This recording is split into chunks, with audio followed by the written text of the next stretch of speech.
राजकुमार युवा अवस्था में आने लगे और वो दासी वो वृद्ध अवस्था की ओर जा रही थी।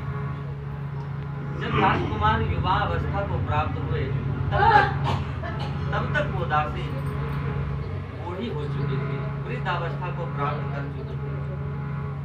उनका काम था घर को साफ करना, राजकुमार का बिस्तर लगाना, राजकुमार को समय पर भोजन देना, बड़े प्रेम से रह रहे थे। एक दिन ऐसा हुआ कि राजकुमार महल के बाहर बैठे थे। यहाँ कमरे को साफ किया, राजकुमार के कमरे को, उसके बाद बिस्तर को साफ किया। तो बिस्तर को जब साफ कर रही थी वो दासी माँ, तो जरा सा अपने हाथ को राजकुमार के बिस्तर पर रखी। अपने हाथ को, राजकुमार का बिस्तर दूध के झाग से भी सुकोमल उनका बिस्तर था। जब उस बिस्तर पर दासी माँ ने अपने एक हाथ को रखी, बड़ा अच्छा लगा। दूसरे हाथ को भी रखी, अच्छा लगा। सोचा कि जरा सा बैठ कर देखूं कैसा है। आज तक बैठी नहीं थी, आज बूढ़ी हो गई, लेकिन आज तक उस बिस्तर पर बैठी नहीं थी। आज सोचती है कि जरा सा बैठ कर देख लूं। बड़ा आनंद आया उस बिस्तर पर। जबकि आनंद की अनुभूति हुई, अब सोचती है जरा सा लेट कर देखूं। जब लेट कर देखने लगे ना, तो धीरे धीरे धीरे धीरे निद्रा देवी का प्रभाव हुआ और आंख लग गई, नींद से सो गई दासी। कुछ देर के बाद जब राजकुमार अपने कमरे में प्रवेश किया तो देखा कि दासी माँ आज बिस्तर पर सोई हुई है, लेटी हुई। झकझोर कर जगाता है और डांट फटकार लगाते हुए ये कहता है कि तुम्हारी हिम्मत कैसे हुई मेरी बिस्तर पर सोने की? तुम अपनी औकात को भूल गई लगता है। तुम इस महल के दासी हो, मैं राजकुमार हूँ, मेरे बिस्तर पर तुम सो कैसे सकते हो? केस पकड़कर खींचा उस बूढ़ी माता को और बिस्तर से नीचे कर दिया और घसीटते हुए महल के बाहर लाया गया सभा में। और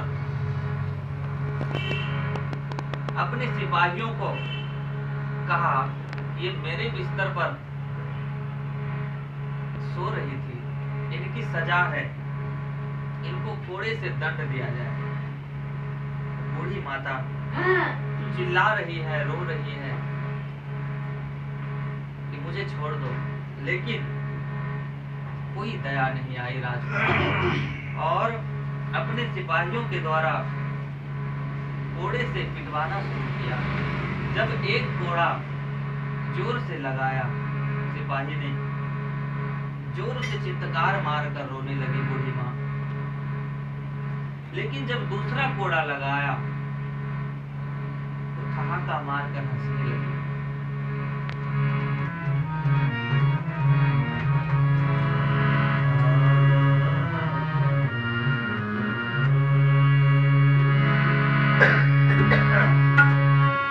झोले में फूल भरे हैं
माँ फलेषु कदाचन। कर्म हम कर सकते हैं, इसके लिए हम स्वतंत्र हैं, लेकिन उसका फल तो परमात्मा से ही मिलेगा, वो अपने हाथ में नहीं है। हम सिर्फ अपने कर्म को कर सकते हैं, फल हम अपने आप प्राप्त नहीं कर सकते, परमात्मा के माध्यम से उनकी कृपा के बिना हमें प्राप्त होने वाला है। आज जब पहली कोड़ा लगाया गया तो जोर से चित्कार मारकर रोती है, लेकिन दूसरे कोड़े में जोर से हंसती है अट्टहास मारकर। कारण पूछा राजकुमार ने, पहली बार जब कोड़ा से मारा गया तो रोई क्यों, और दूसरी बार हाका मारकर क्यों हंसने लगी, इसका क्या कारण है?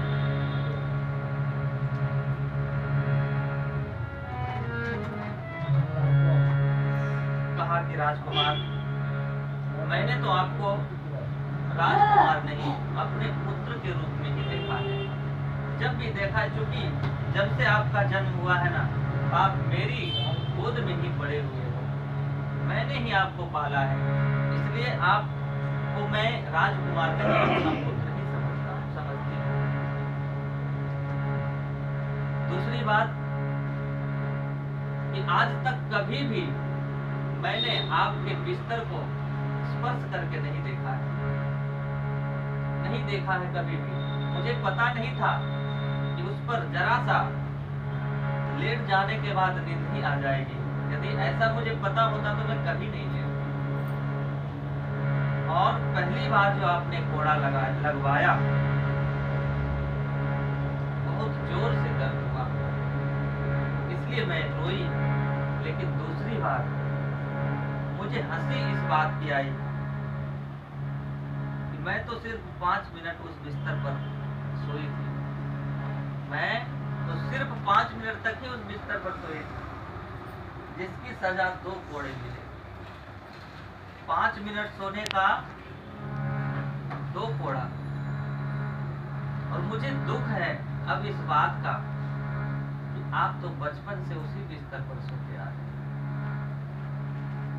मुझे 5 मिनट में 2 कोड़े की सजा मिली, आप तो आजीवन उसी बिस्तर पर सोते आ रहे हो। राजकुमार, आपकी सजा क्या होगी, आप जरा अंदाजा लगा लो। बोलिए सियावर रामचंद्र की जय। इसलिए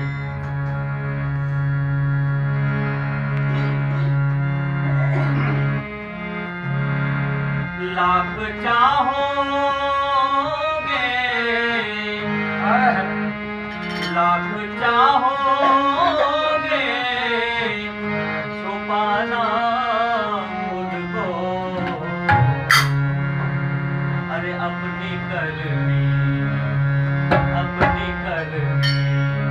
का फल तो पाओगे, अपनी करनी